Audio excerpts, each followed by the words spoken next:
بسم اللہ الرحمن الرحیم نحمدہ ونصلی علی رسولہ الکریم اما بعد فاعوذ باللہ من الشیطان الرجیم بسم اللہ الرحمن الرحیم وَإِذْ يَعِدُكُمُ اللَّهُ إِحْدَى الطَّائِفَتَيْنِ أَنَّهَا لَكُمْ وَتَوَدُّونَ أَنَّ غَيْرَ ذَاتِ الشَّوْكَةِ تَكُونُ لَكُمْ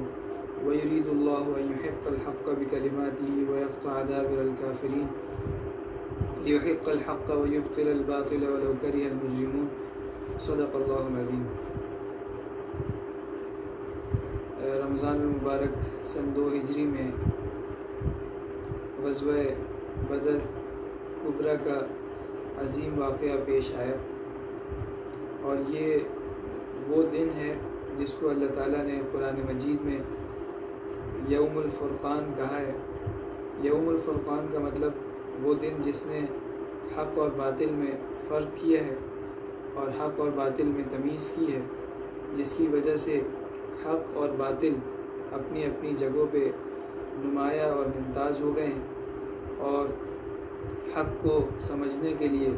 اور باطل کو سمجھنے کے لیے اب کسی اور چیز کی ضرورت نہیں رہی۔ اللہ تعالیٰ کی طرف سے ان دونوں کو واضح کر دیا گیا ہے، مسلمانوں کی عظیم الشان فتح کی صورت میں اور کفار کی بدبختی، شکست اور اسی طرح قتل ہونے، گرفتار ہونے کی صورت میں۔ یہ وہ عظیم الشان دن ہے جس میں سب سے پہلے نبی کریم صلی اللہ علیہ وسلم اپنے صحابہ کرام کے ساتھ نکلے اللہ تعالیٰ کے راستے میں جہاد کرنے کے لیے، اور حقیقتاً پہلی دفعہ مکہ مکرمہ کے بڑے بڑے سردار اور ایک بہت بڑی جماعت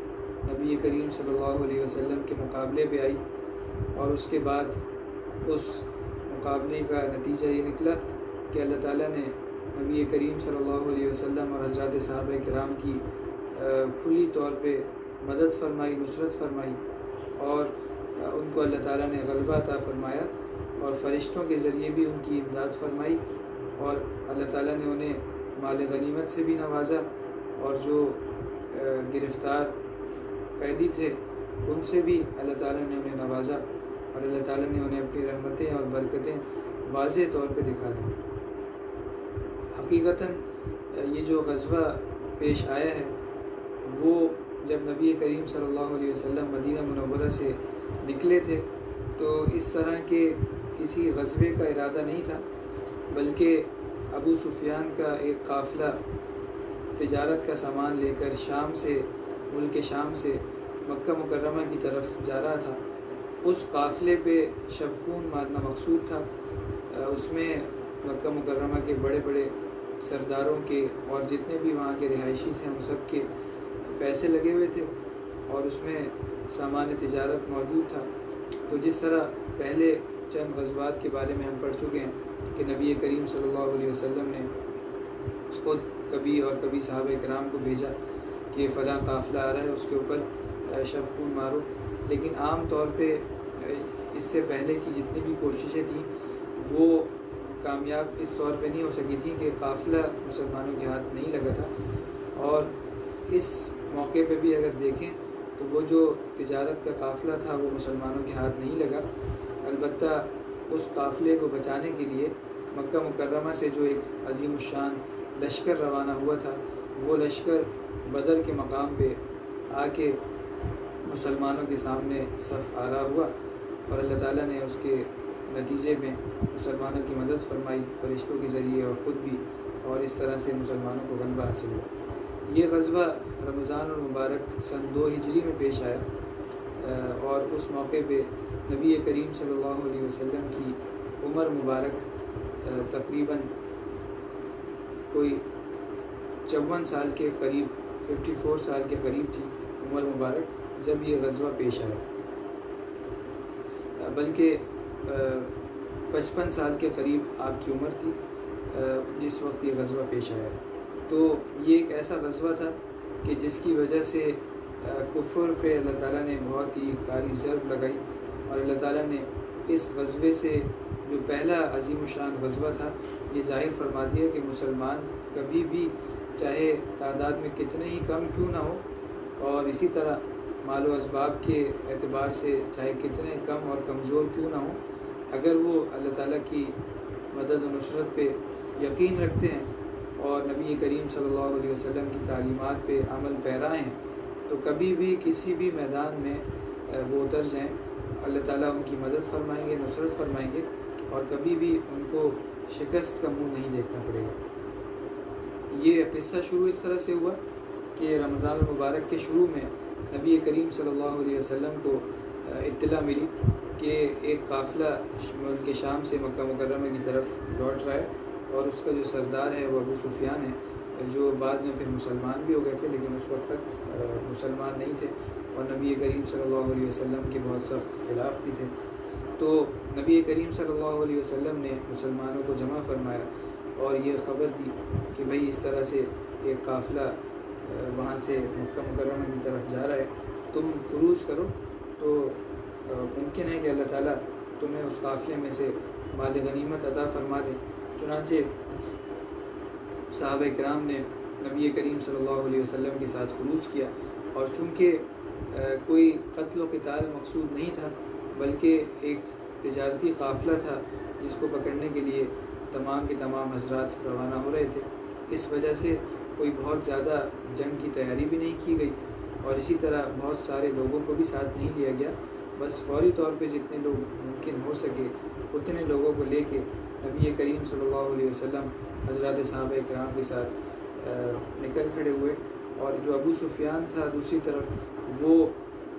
اس کو بھی یہ خدشہ لگا ہوا تھا کہ کہیں مسلمان ہمارے اوپر حملہ نہ کر دیں، کیونکہ پہلے بھی کئی دفعہ مسلمانوں نے تجارتی قافلوں کی طرف پیش قدمی کی تھی اور ان کو پکڑنے کی کوشش کی تھی، اس وجہ سے وہ ہر جگہ لوگوں سے حالات معلوم کر رہا تھا اور یہ پوچھ رہا تھا کہ نبی کریم صلی اللہ علیہ وسلم،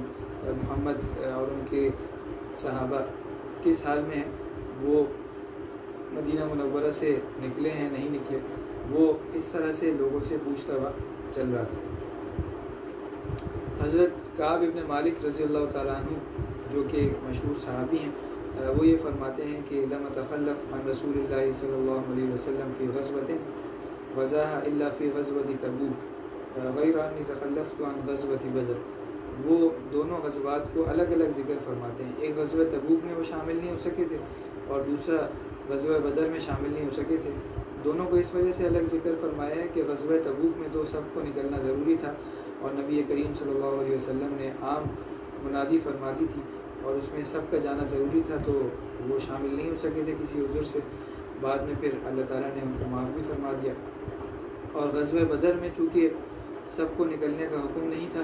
اور اسی طرح قتل و قتال اور جنگ مقصود نہیں تھی بلکہ ایک تجارتی قافلے کو پکڑنا مقصد تھا، اس وجہ سے عام منادی نہیں تھی جانے کی اور سب لوگوں کا جانا ضروری بھی نہیں تھا، اس وجہ سے انہوں نے دونوں کو الگ الگ بیان فرمایا ہے۔ اور ایک ابن سعد رحمۃ اللہ علیہ بھی فرماتے ہیں کہ یہ قافلہ جو ملک شام سے واپس آ رہا تھا یہ وہی قافلہ تھا جس کو پہلے آپ نے غزوہ ذو العشیرہ جس کا ذکر پچھلے درس میں آ چکا ہے، اس میں جس قافلے کو پکڑنے کے لیے آپ روانہ ہوئے تھے یہ وہی قافلہ تھا جو واپس مکہ مکرمہ کی طرف جا رہا تھا۔ اس کے بعد 12 رمضان المبارک نبی کریم صلی اللہ علیہ وسلم کی مدینہ منورہ سے نکلنے کی تاریخ ہے۔ 12 رمضان المبارک کو نبی کریم صلی اللہ علیہ وسلم مدینہ منورہ سے نکلے ہیں اور 313 یا 314 آدمی آپ کے ہمراہ تھے، اور بے سر و سامانی اس طرح کی تھی کہ صرف پورے لشکر میں 2 گھوڑے موجود تھے اور 70 کے قریب اونٹ موجود تھے، اور ان اونٹوں کے اوپر باری باری سوار ہوتے تھے۔ ایک اونٹ تقریباً 3 لوگوں میں مشترک تھا اور باری باری تینوں لوگ اس کے اوپر سوار ہوتے تھے، اور نبی کریم صلی اللہ علیہ وسلم بھی 2 لوگوں کے ساتھ ایک اونٹ میں شریک تھے، ان میں سے ایک حضرت علی کرم اللہ وجہہ تھے اور دوسرے ابو لبابہ رضی اللہ تعالیٰ عنہ تھے۔ جب نبی کریم صلی اللہ علیہ وسلم کی پیدل چلنے کی باری آتی تو یہ دونوں حضرات عرض کرتے کہ آپ ہماری باری میں بھی اونٹ پہ ہی تشریف رکھیے اور آپ پیدل نہ چلیے، لیکن نبی کریم صلی اللہ علیہ وسلم اسے منع فرما دیتے اور یہ فرماتے کہ تم چلنے میں مجھ سے زیادہ طاقتور نہیں ہو اور خدا کے اجر سے زیادہ بے نیاز نہیں، اور میں تم سے خدا کے اجر سے زیادہ بے نیاز نہیں، یہ کہہ کے آپ ان کو منع فرما دیتے۔ اور جس طرح عام لشکر کے دوسرے صحابہ کرام پیدل اپنی باری پہ چلا کرتے تھے، اسی طرح نبی کریم صلی اللہ علیہ وسلم بھی اپنی باری پہ پیدل ہی سفر فرمایا کرتے تھے۔ بیر ابی عنبہ جو کہ ایک جگہ کا نام ہے، وہاں پہنچ کے، اور یہ جگہ مدینہ منورہ سے تقریباً 1 میل کے فاصلے پہ ہے، وہاں پہنچ کے آپ نے اپنی پوری جماعت کا، اپنے پورے لشکر کا معائنہ فرمایا، اور جو کم عمر بچے تھے ان کو واپس بھیج دیا۔ اور اسی طرح روحہ جو کہ ایک جگہ کا نام ہے، جہاں کا کنواں بیر روحہ کے نام سے مشہور ہے، وہاں پہنچ کے ابو لبابہ ابن عبد المنذر کو مدینہ منورہ کا حاکم بنا کر روانہ فرمایا۔ اس کے بعد اس لشکر میں کل 3 جھنڈے تھے، 3 علم تھے۔ اس میں سے ایک حضرت علی کرم اللہ وجہہ کے ہاتھ میں تھا، دوسرا حضرت مصعب ابن عمیر رضی اللہ تعالیٰ عنہ کے ہاتھ میں تھا، اور تیسرا کسی انصاری صحابی کے ہاتھ میں تھا۔ جب آپ مقام صفرا پہ پہنچے، یہ ایک جگہ کا نام ہے، تو 2 حضرات کو بزبس ابن عمرو جوہنی اور عدی ابن ابی زغبہ جوہنی رضی اللہ تعالیٰ عنہ کو ابو سفیان کے قافلے کے حالات معلوم کرنے کے لیے آپ نے آگے روانہ فرما دیا، اور یہ حضرات بدر تک گئے، وہاں پہ ان کے حالات معلوم کر کے واپس آئے اور نبی کریم صلی اللہ علیہ وسلم کو اس کی اطلاع دی۔ اور دوسری طرف زمزم غفاری ابو سفیان کا پیغام لے کے مکہ مکرمہ کی طرف روانہ ہوا، اور ابو سفیان نے اس کو یہ پیغام دے کے بھیجا تھا کہ تمہارا جو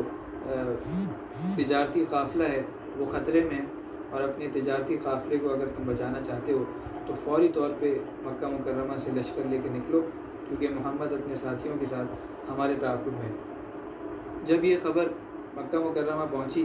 تو پورے مکہ میں ہلچل مچ گئی، کیونکہ اس قافلے میں تقریباً تمام مکہ والوں کا پیسہ لگا ہوا تھا۔ تو اس وجہ سے فوری طور پہ ابو جہل نے ایک لشکر تیار کیا، اور وہ لشکر تقریباً 1000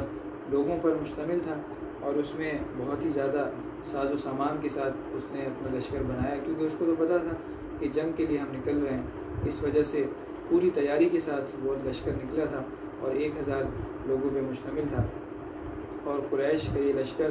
نہایت کر و فر کے ساتھ اور بہت زیادہ ساز و سامان کے ساتھ، گانے بجانے والی عورتوں کے ساتھ اور اسی طرح دیگر لوگوں کے ساتھ مل کے نکلا، اور اکڑتے ہوئے بدر کی طرف روانہ ہوا۔ اللہ تعالیٰ نے اس کا بھی ذکر فرمایا ہے قرآن مجید میں، وَلَا تَكُونُوا كَالَّذِينَ خَرَجُوا مِن دِيَارِهِمْ بَطَرًا وَرِئَاءَ النَّاسِ، یہ سورہ انفال کی آیت نمبر 47 ہے۔ اس میں اللہ تعالیٰ فرما رہے ہیں کہ اے مسلمانوں، تم ان کافروں کی طرح مت ہو جانا جو اپنے گھروں سے اتراتے ہوئے اور اپنی قوت اور شوکت کو دکھلاتے ہوئے نکلے ہیں۔ اس کے بعد اس کفار کے لشکر میں تقریباً تمام ہی سرداران قریش اور سرداران مکہ موجود تھے، صرف ابو لہب کسی وجہ سے اس لشکر میں شامل نہیں ہو سکا تھا۔ اس نے اپنی جگہ ابو جہل کے بھائی عاص بن ہشام کو روانہ کیا، چونکہ عاص بن ہشام ابو لہب کا مقروض تھا، اس کے 4000 درہم اس کے ذمے میں موجود تھے، جس کی وجہ سے عاص بن ہشام کو مجبوراً ابو لہب کے بدلے میں اس لشکر میں شامل ہونا پڑا۔ امیہ ابن خلف جو کہ ایک بڑا سردار تھا، پہلے اس نے بدر میں جانے سے انکار کیا، اور اس وجہ اس کی یہ تھی کہ حضرت سعد ابن معاذ جو ایک انصاری صحابی ہیں اور انصار کے سرداروں میں ان کا شمار ہوتا تھا، وہ زمانہ جاہلیت سے ہی امیہ ابن خلف کے دوست تھے۔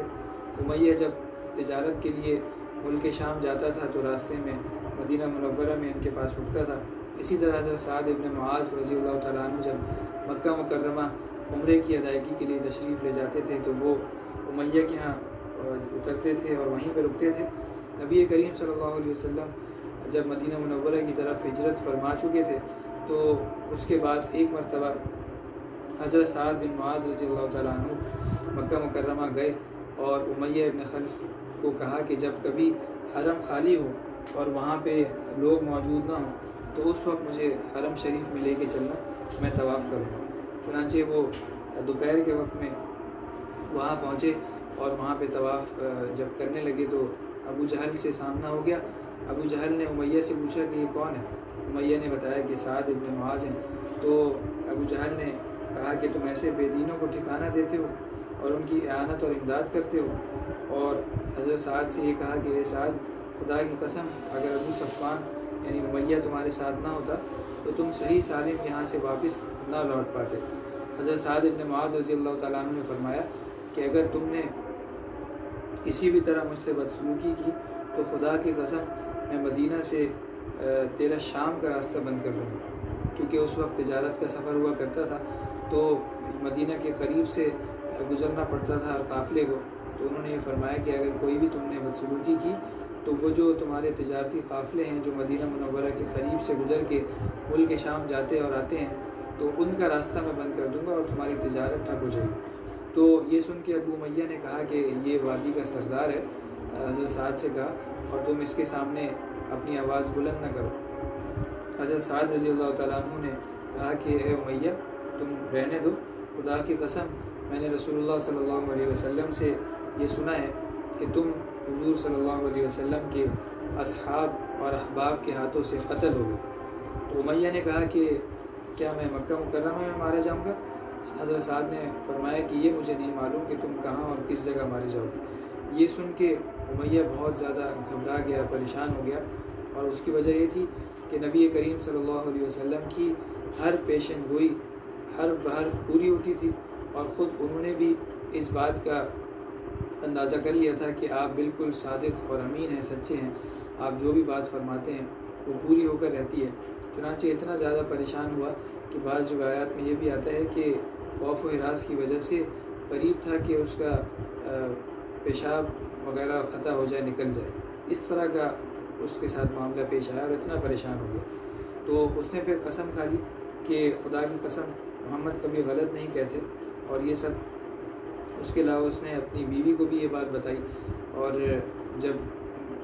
بدر کا غزوہ پیش آنے لگا اور سب سرداران قریش لشکر لے کے مکہ مکرمہ سے نکلنے لگے تو اس موقع پہ اس نے صاف جانے سے انکار کر دیا، اور اس کی وجہ وہی بات تھی جو حضرت سعد ابن معاذ رضی اللہ تعالیٰ عنہ نے اس کو بتائی تھی، لیکن جو قسمت میں لکھا تھا وہ تو ہو کر رہنا تھا۔ ابو جہل نے اس کے کہا کہ بھائی تم تو ایک بڑے سردار ہو، اگر تم ہمارے ساتھ نہیں چلو گے تو بہت سارے اور لوگ بھی ہمارے لشکر سے الگ ہو جائیں گے، تو تم ایسا کرو کہ ابھی ہمارے ساتھ نکل چلو، پھر کچھ دور جا کر واپس لوٹ آنا، اور جہاں کہیں تمہیں خطرہ محسوس ہو تم وہیں سے فوراً سے واپس آ جانا، تمہیں میں روکوں گا نہیں۔ چنانچہ ابو جہل کی بات سن کے وہ گھر آیا اور اپنی بیوی سے کہا کہ میرا سفر کا سامان تیار کر دو۔ بیوی نے کہا کہ تمہیں اس انصاری بھائی کا قول یاد نہیں جس کو تم نے مجھے بتایا تھا؟ اس نے کہا کہ ہاں مجھے یاد ہے، لیکن میں جہاں پہ بھی مجھے خطرہ محسوس ہوگا تو میں فوری طور پہ وہیں سے واپس لوٹ آؤں گا، اور اپنے ساتھ پورے سفر میں اپنا اونٹ اپنے ساتھ رکھتا تھا تاکہ میں فوری طور پہ بھاگ سکوں، لیکن اللہ تعالیٰ کا جو فیصلہ تھا وہ تو ہو کے رہنا تھا۔ بدر میں پہنچا اور نبی کریم صلی اللہ علیہ وسلم کے صحابہ کرام کے ہاتھوں یہ قتل ہوا۔ جب نبی کریم صلی اللہ علیہ وسلم کو قریش کی شان و شوکت کے ساتھ اور اسلحے کے ساتھ اور اتنے بڑے لشکر کے ساتھ روانگی کا معلوم ہوا تو یہ جو صفرہ کا مقام ہے، مقام صفرہ کے نام سے ایک جگہ ہے، وہاں پہنچ کے آپ کو یہ بات اطلاع آپ کو ملی تھی، اور جو آپ کے دو جاسوس تھے بزبس اور عدی کے نام سے رضوان اللہ تعالیٰ علیہ مجمعین، انہوں نے آپ کو یہ خبر دی تھی۔ تو آپ نے مہاجرین اور انصار صحابہ کرام کو جمع کیا اور ان سے مشورہ مانگا کہ اب ہمیں کیا کرنا چاہیے۔ ہم تو تجارتی قافلے کے لیے نکلے تھے، لیکن اب تو یہاں صورتحال بالکل ہی مختلف ہو گئی ہے۔ تو حضرت صدیق اکبر رضی اللہ تعالیٰ عنہ فوراً کھڑے ہوئے اور نہایت خوبصورتی کے ساتھ جانثاری کا اظہار فرمایا، اور یہ بتا دیا آپ کو کہ آپ جو حکم فرمائیں گے ہم اس کو قبول کریں گے۔ اور اسی طرح حضرت عمر فاروق رضی اللہ تعالیٰ عنہ نے بھی یہی بات بیان فرمائی۔ اس کے بعد حضرت مقداد ابن اسود رضی اللہ تعالیٰ عنہ نے ایک چھوٹی سی تقریر فرمائی، اور اس میں یہ فرمایا کہ امضی لما امرک اللہ تعالی فنحن معک واللہ لا نقول کما قالت بنو اسرائیل لموسیٰ اذهب انت وربک فقاتلا انا ہاہنا قاعدون۔ انہوں نے اپنی تقریر میں بتایا کہ آپ کو اللہ تعالیٰ نے جو کچھ کرنے کا حکم فرمائے آپ اس کو کر گزریے، اور ہم آپ کے ساتھ ہوں گے، ہم آپ کے دائیں بائیں آگے پیچھے سے لڑیں گے، قتال کریں گے، اور ہرگز اس طرح کی بات نہیں کہیں گے جو کہ بنو اسرائیل نے حضرت موسیٰ علیہ السلام سے کہی تھی کہ آپ اور آپ کا رب خود جا کے قتل و قتال کر لیں، ہم آپ کے ساتھ جانے کے لیے تیار نہیں ہیں۔ یہ بنو اسرائیل نے حضرت موسیٰ علیہ السلام سے کہا تھا۔ تو یہ تقریر سن کے نبی کریم صلی اللہ علیہ وسلم بہت ہی زیادہ خوش ہوئے اور آپ کا چہرہ مبارک چمک اٹھا۔ نبی کریم صلی اللہ علیہ وسلم نے حضرت مقداد رضی اللہ تعالیٰ عنہ کے لیے دعائے خیر بھی فرمائی، اور اسی طرح اس کے بعد بھی نبی کریم صلی اللہ علیہ وسلم نے مشورہ طلب کیا۔ اس کی وجہ یہ تھی کہ ابھی تک جتنے صحابہ کرام نے مشورہ دیا تھا وہ سارے کے سارے مہاجرین تھے، مکہ مکرمہ سے ہجرت کر کے آئے تھے۔ انصار میں سے اب تک کسی بھی صحابی نے کوئی مشورے میں حصہ نہیں لیا تھا، اس وجہ سے آپ نے دوبارہ سے مشورہ طلب کیا۔ حضرت سعد ابن معاذ رضی اللہ تعالیٰ عنہ جو کہ انصار کے سردار تھے، انہوں نے یہ فرمایا کہ یا رسول اللہ شاید آپ انصار کے مشورے کے طلبگار ہیں، تو آپ نے فرمایا کہ ہاں بالکل۔ اس پہ حضرت سعد ابن معاذ رضی اللہ تعالیٰ عنہ کھڑے ہوئے اور وہ مشہور تقریر فرمائی جس کا ایک ایک لفظ نبی کریم صلی اللہ علیہ وسلم کی محبت اور اطاعت کی گواہی دیتا ہے۔ اس میں انہوں نے فرمایا کہ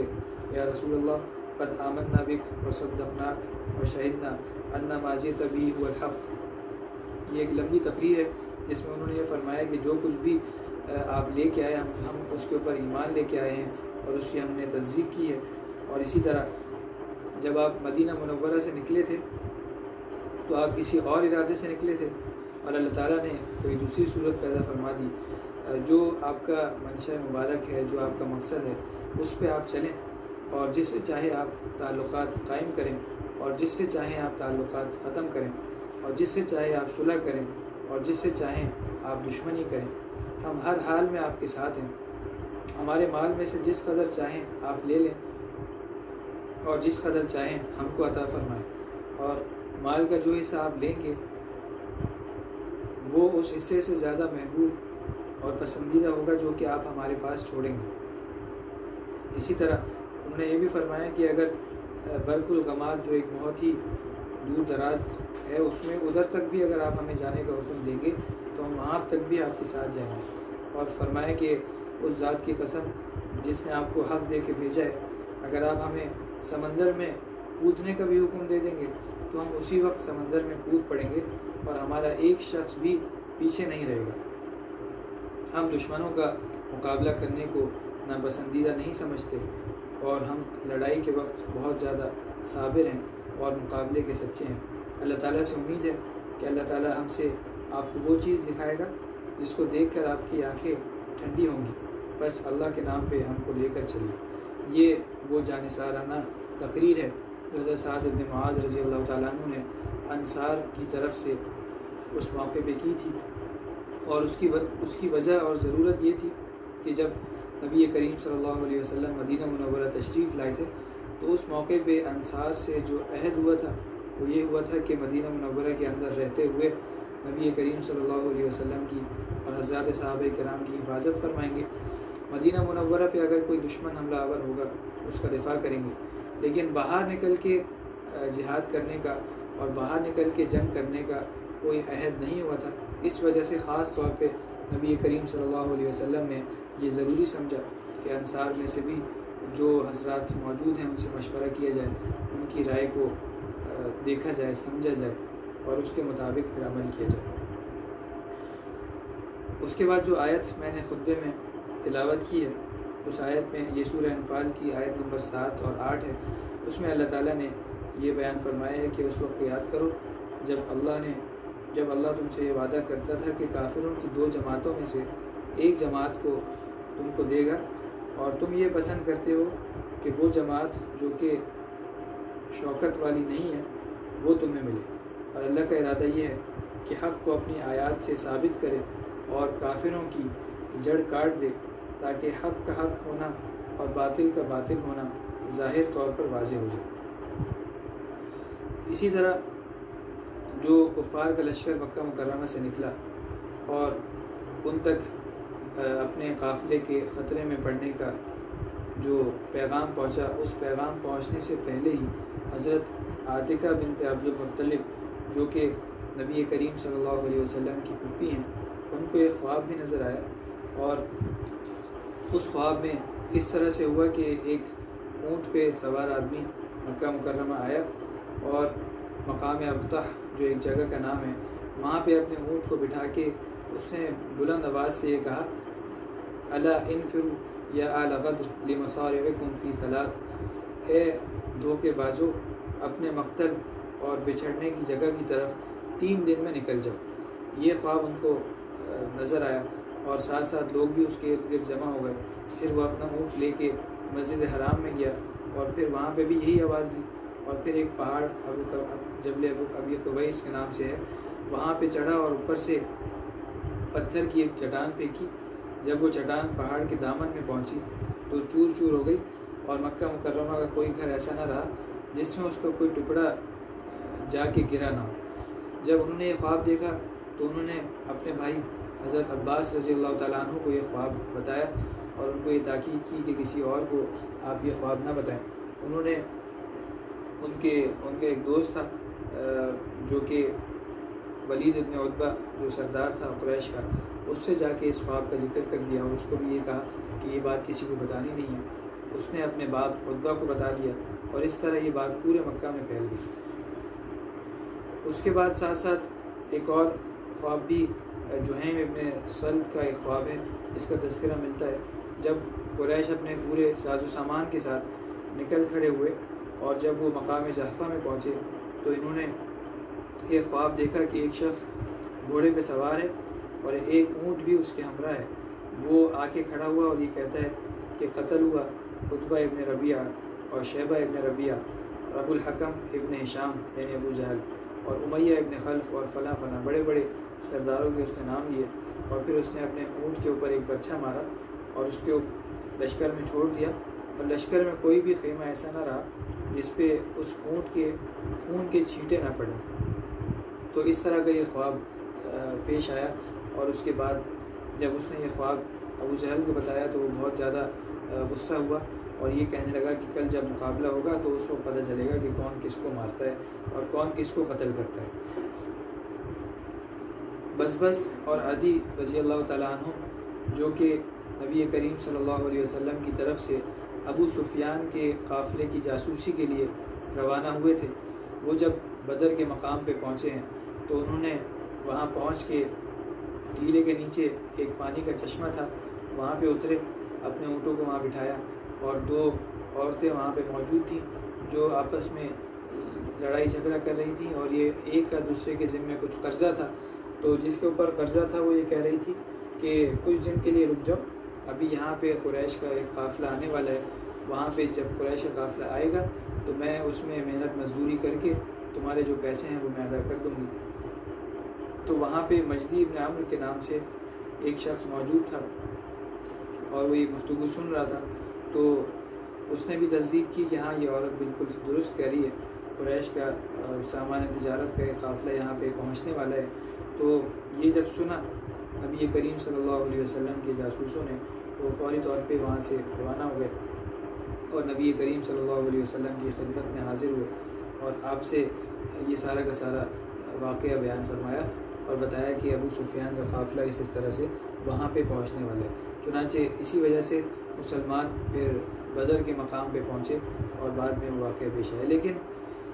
جب یہ دونوں حضرات وہاں سے بدر کے مقام سے نکل کھڑے ہوئے تو اس کے بعد ابو سفیان بھی وہاں پہ پہنچا، اور وہ بھی اسی غرض سے آیا تھا کہ مسلمانوں کے لشکر کا حال معلوم کرے۔ جب وہ وہاں پہ پہنچا اور ان دونوں عورتوں سے پوچھا کہ کوئی یہاں پہ اب تک آیا ہے یا نہیں آیا،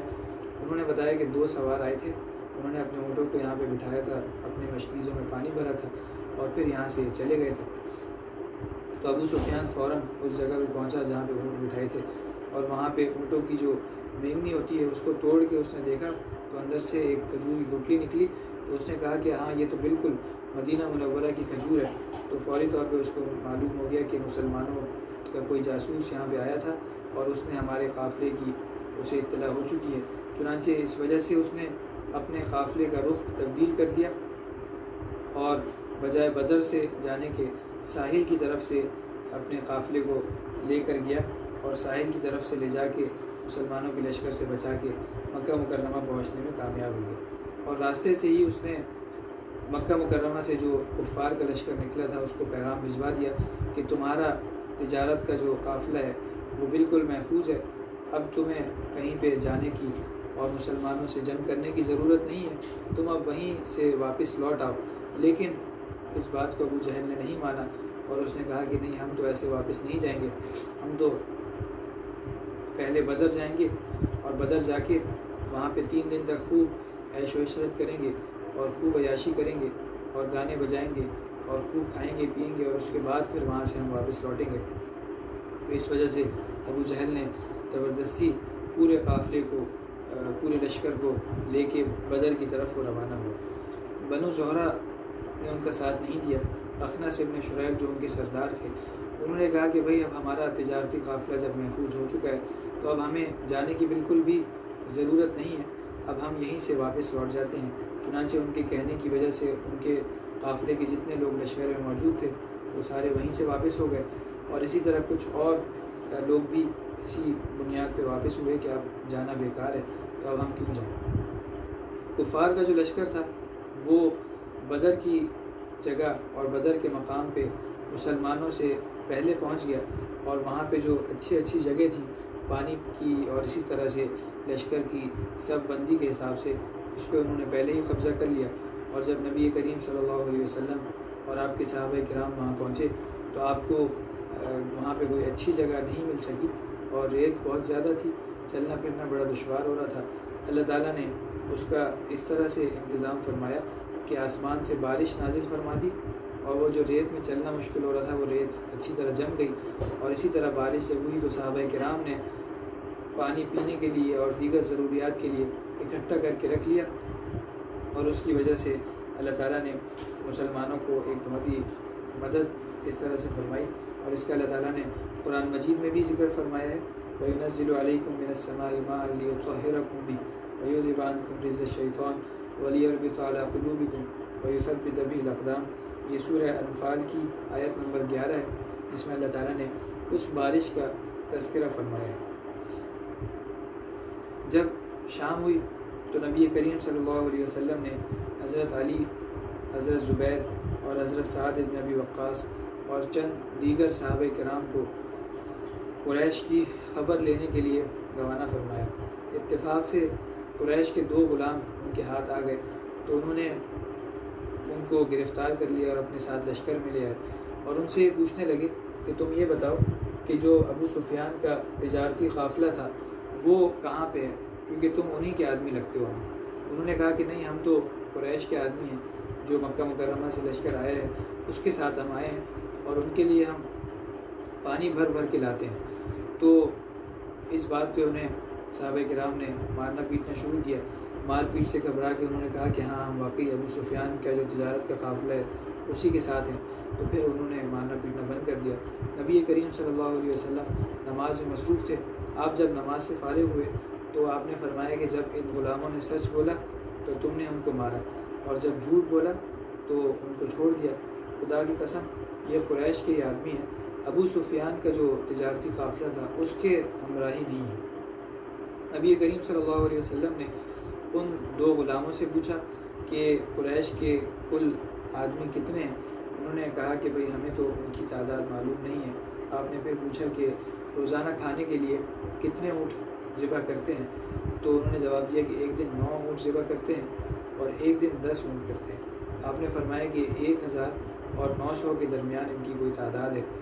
آپ نے اس سے خود ہی اندازہ لگا لیا، اور بالکل آپ کا اندازہ درست تھا، 1000 کے قریب ہی ان کی تعداد تھی۔ اس کے بعد آپ نے ان دونوں غلاموں سے پوچھا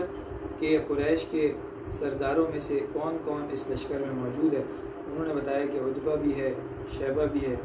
اور اسی طرح ابو البختری بھی ہے، اور حکیم ابن حزام بھی ہے، نوفل ابن خویلد بھی ہے، حارث، طعیمہ، نظر، ابو جہل، امیہ ابن خلف، نبی، منبہ، یہ سب بڑے بڑے سرداروں کے نام لیے۔ نبی کریم صلی اللہ علیہ وسلم نے یہ سن کے صحابہ کرام کی طرف متوجہ ہو کے فرمایا کہ مکہ نے آج اپنے تمام جگر گوشے تمہارے سامنے پھینک دی ہیں۔ الغرض اس طرح آپ نے قریش کے لشکر کے حالات معلوم کیے۔ اس کے بعد جب صبح ہوئی تو نبی کریم صلی اللہ علیہ وسلم نے لڑائی کی تیاری کی، اور حضرت سعد ابن معاذ رضی اللہ تعالیٰ عنہ نے ایک رائے پیش کی کہ لشکر کے آپ کے نبی کریم صلی اللہ علیہ وسلم ہمارے ساتھ لشکر میں موجود نہ ہوں، بلکہ آپ کے لیے ایک ٹیلے کے اوپر ایک چھپر اور خیمہ ایک بنا دیا جائے، اس کے اندر آپ تشریف فرما ہوں، اور اس کے بعد حضرت سعد ابن معاذ رضی اللہ تعالیٰ عنہ پہرا دیں تاکہ آپ بالکل محفوظ رہیں۔ اور انہوں نے اپنے ایک تقریر بھی فرمائی اور اس میں یہ کہا کہ اگر خدا نخواستہ اگر ہمیں فتح نصیب ہوئی تو ہماری یہ تمنا ہے، اور اگر خدا نخواستہ کوئی اور صورت پیش آئی، یعنی کوئی شکست وغیرہ ہوئی، تو آپ سواری پہ سوار ہو کے ہماری قوم کے جو باقی لوگ مدینہ میں موجود ہیں ان سے جا ملیں گے۔ اور یہ بھی کہا کہ اے پیغمبر، ہم ان سے زیادہ آپ کے محب نہیں ہیں، اگر ان کو کسی بھی وجہ سے یہ گمان ہوتا کہ آپ کو جنگ کا سامنا ہوگا تو ہرگز وہ پیچھے نہیں رہتے، شاید اللہ تعالیٰ ان کی وجہ سے آپ کی حفاظت فرمائے۔ اس طرح سے انہوں نے جب تقریر کی تو نبی کریم صلی اللہ علیہ وسلم کو ان کی یہ جو تقریر ہے اور ان کی یہ جو رائے ہے وہ بہت پسند آئی۔ آپ نے فرمایا کہ بالکل درست ہے، اس وجہ سے آپ کے لیے ایک ٹیلے کے اوپر ایک خیمہ سے لگا دیا گیا، ایک چھپر بنا دیا گیا، اور اس میں نبی کریم صلی اللہ علیہ وسلم تشریف لے گئے۔ حضرت صدیق اکبر رضی اللہ تعالیٰ عنہ بھی آپ کے ساتھ خیمے کے اندر اور چھپر کے اندر تشریف لے گئے، اور وہاں پہ جا کے آپ اللہ تعالیٰ سے دعا میں اور نمازوں میں مصروف رہے، اور حضرت سعد ابن معاذ رضی اللہ تعالیٰ عنہ اس خیمے کے باہر کھڑے ہو کے پہرا دینے لگے۔ حضرت انس رضی اللہ تعالیٰ عنہ سے روایت ہے کہ حضرت عمر سے انہوں نے روایت فرمائی ہے کہ جس رات کی صبح میدان لگنا تھا اور جنگ ہونی تھی، اس رات میں نبی کریم صلی اللہ علیہ وسلم ہمیں میدان کی طرف لے کے چلے، اور اہل مکہ کی جو قتل گاہیں تھیں، جہاں جہاں جس سردار کو قتل ہونا تھا وہ جگہیں آپ نے ہمیں دکھائیں۔ چنانچہ آپ اپنے دست مبارک سے، اپنے مبارک ہاتھ سے اشارہ فرماتے تھے اور یہ کہتے تھے کہ ھذا مصرع فلان غداً انشاءاللہ، کہ یہ فلاں فلاں کی قتل گاہ ہے صبح کو انشاءاللہ، اور یہ اس جگہ کی طرف آپ اشارہ فرماتے تھے۔ اور وہ فرماتے ہیں کہ قسم ہے اس خدا کی جس نے آپ کو حق دے کے بھیجا، کسی ایک نے بھی اس جگہ سے تجاوز نہیں کیا جہاں آپ نے اپنے دست مبارک سے اشارہ فرمایا تھا۔ جہاں جہاں جس سردار کی قتل گاہ آپ نے بتائی تھی وہیں پہ وہ قتل ہوا، اور وہاں سے آگے پیچھے بالکل بھی